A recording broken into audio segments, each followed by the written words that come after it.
May mga bagay sa buhay na hindi talaga may iwasan. May mga pangyayari na hindi mo inaasahan. Tulad naming magkapatid na nakarating sa ibang bansa upang makipagsapalaran.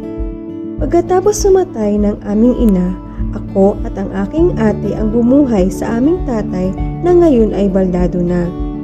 At sa aming bunsong kapatid na kasalukuyang nag-aaral pa. Ito nga pala ang aking ate, si Ate Jackie. Siya ang pinakamabait sa aming magkakapatid. Isa siyang leader ng YP Ministry. At ito naman ako, madalas napapagalitan at laging sanhi na sakit ng ulo ng aking magulang.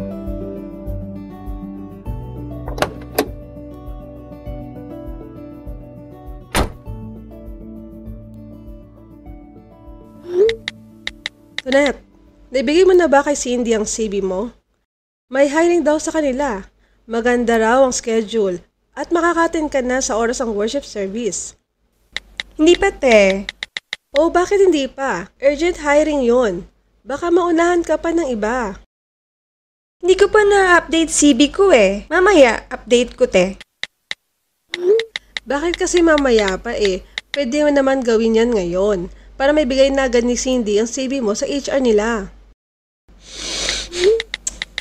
Sino ba yan kasing ka-text mo? Lagi ka na lang dyan sa telepono. Di ka na maasahan ngayon dito sa bahay. Kaibigan ko nga, ang kulit.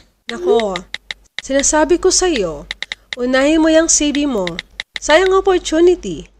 At saka isa pa, ang tagal mo nang hindi nakakapagsimba dahil sa work schedule mo. At least doon, 2 days ang off mo doon. Hindi ka ba nananabik sa mga salita ng Diyos? Di masyado. Huwag kang magsalita ng ganyan. Nakalimutan mo na ba ang habilin nila mama at papa sa atin? Na kahit saan tayo magpunta, huwag na huwag tayo lalayo sa Diyos. Okay. Oh, tinakausap pa kita. Saan ka pupunta? Di ba sabi mo update ko ang CV ko? Gagawin ko na.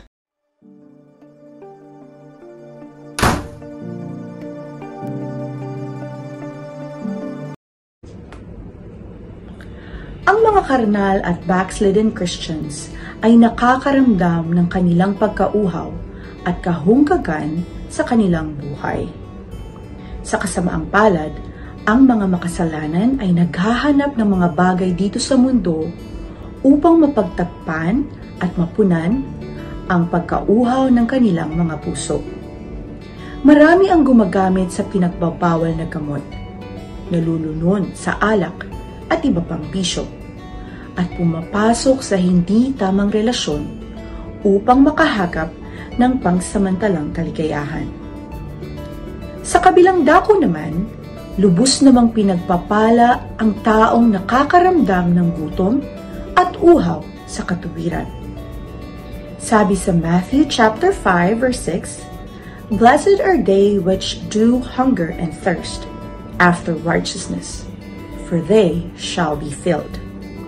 Tulad ng ating lupang katawan, isang indikasyon na malusog ang ating pangangatawan kung ito ay naghahanap ng makakain at maiinom. Indikasyon na alam ng ating katawan na kailangan nito ng nutrisyon at bitamina na magsusustento sa kalusugan. Ganon din ang ating spiritual na kalagayan.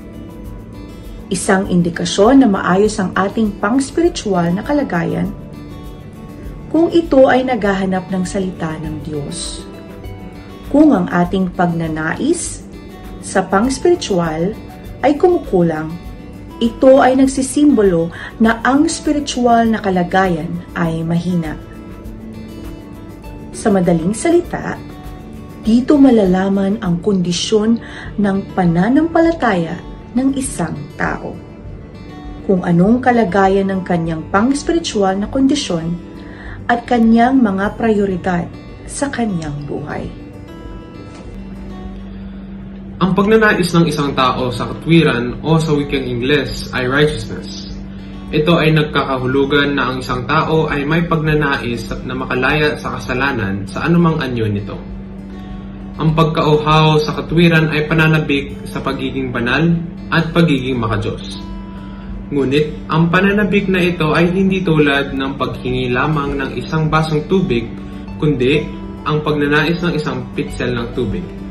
Sa madaling salita, ang pagnanais sa katwiran ay hindi lamang nilalaan sa isang parte ng ating buhay, kundi sa kabuuan ng ating buhay. Ito dapat ay buong pagyakap sa lahat ng aspeto ng ating buhay sa pagiging katwiran. May mga Kristiyano na sapat na sa kanila ang pagdalo ng regular na pananambahan tuwing linggo. Pinagsasawalang bahala nila ang ibang mga gawain. May mga nagsasabi pa nga na, ayos na yun, masyado ka namang holy. Ngunit ang totoong pag-uhaw sa katuwiran ay yung kompleto pagdating sa pananabik sa mga spiritual na bagay.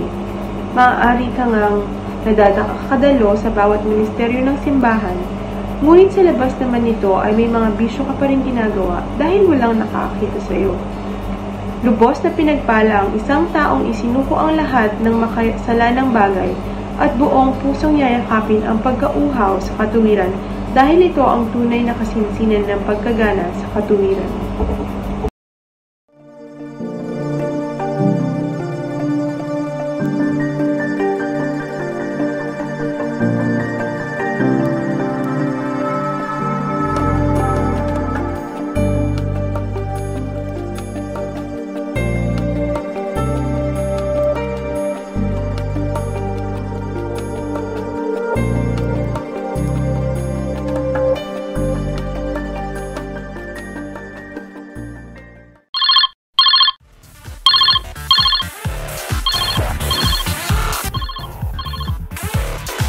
Hello, ate? Tonet, nasaan ka? Gabi na. Maaga tayo. May church tayo bukas. Nasa party ako.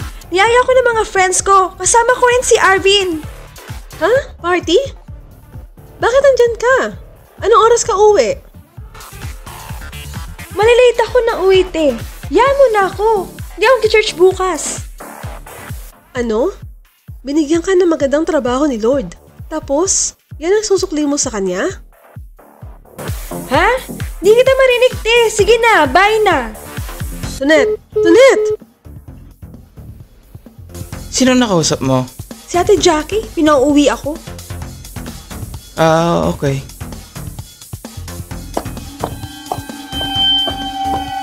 Aray! Ano ba? Kabit? Mga agaw? Hindi mo ba alam na may asawa at anak yung kinakasama mo? Tama na, nakakaiya. At ngayon ka pa nahiya, ang kakapal ng mga mukha nyo?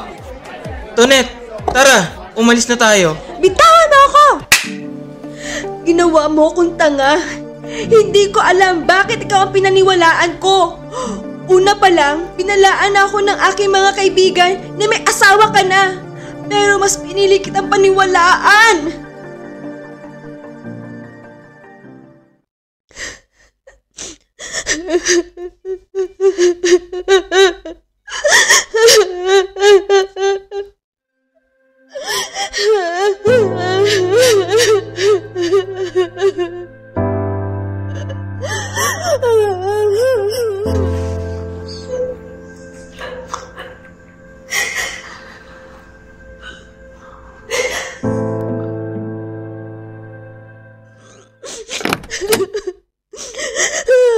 Tonet?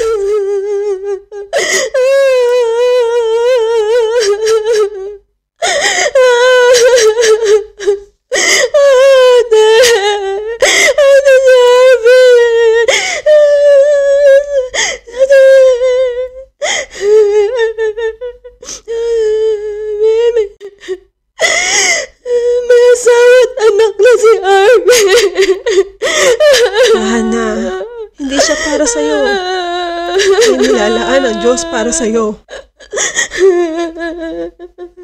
Bakit ganon? Hindi naman ako masamang tao, hindi ba? Bakit ako pinarusahan ng Diyos ng ganito? Una si Papa, nagka-stroke. Tapos si Mama, maaga niyang kinuha. Kailangan ko pang huminto sa pag-aaral. Hindi mo alam kung gaano kasakit sa akin yun.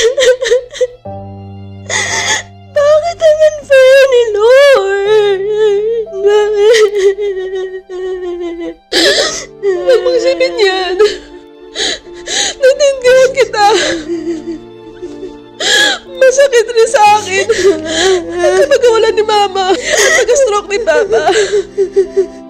Di ba sabi ni Lord, there's a time to weep and a time to laugh.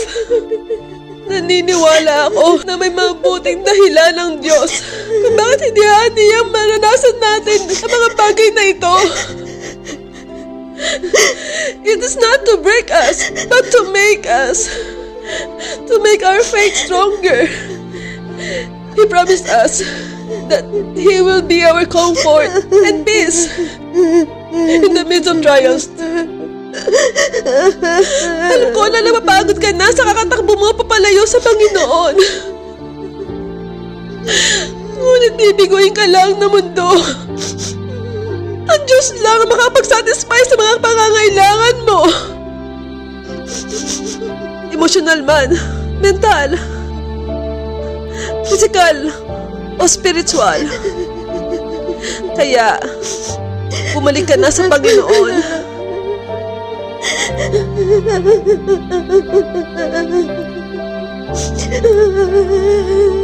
Ate, sorry.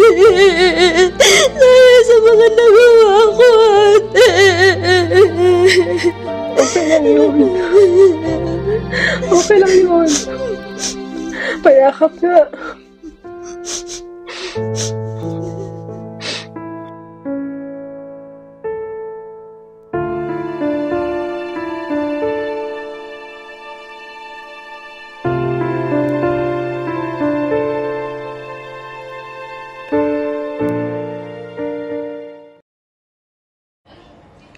Maaaring marami tayong pinagdadaanan sa buhay tulad ng kalungkutan at depresyon.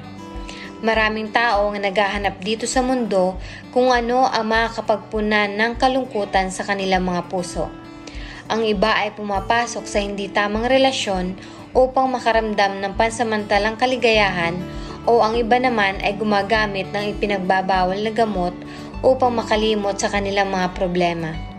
Ang hindi nila alam, ito ang mas magbabaon sa atin sa mga problema. Ang totoong magpupunan lamang ng ating kalungkutan o ang ating mga kakulangan sa ating puso ay ang tanging Diyos lamang.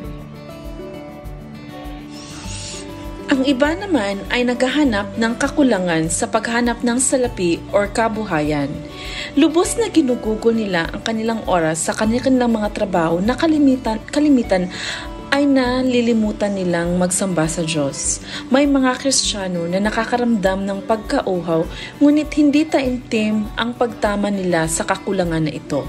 Madalas itong binabaniwala, kaya hindi sila nagkakaroon ng oportunidad na mahagip ang tunay na biyaya ng Diyos. Ang isang Kristiyano na may malusog na pang-espiritual na kalagayan ay naghahanap ng solusyon upang makabalik sa Diyos. Kadalasan, may mga bagay tayo sa mundo na kailangan nating isacrifice at buong sumunod at magtiwala lamang sa ninanais ng Diyos sa ating buhay. At ang buong pagsunod sa nais ng Diyos, ang tunay na magbibigay na kasiyahan sa buhay. Ang kasiyahan kailanman ay mamumutawi sa ating puso at magbibigay ng kapayapaan sa ating buhay, kahit na tayo ay dumaan sa mabibigat na problema. Sabi sa James chapter 1 verse 17, "Every good gift and every perfect gift is from above, and cometh down from the Father of light, with whom is no variableness, neither shadow of turning." Ang Diyos ang dakilang tagapagtustos ng ating pangangailangan sa pisikal man o pang-espiritual.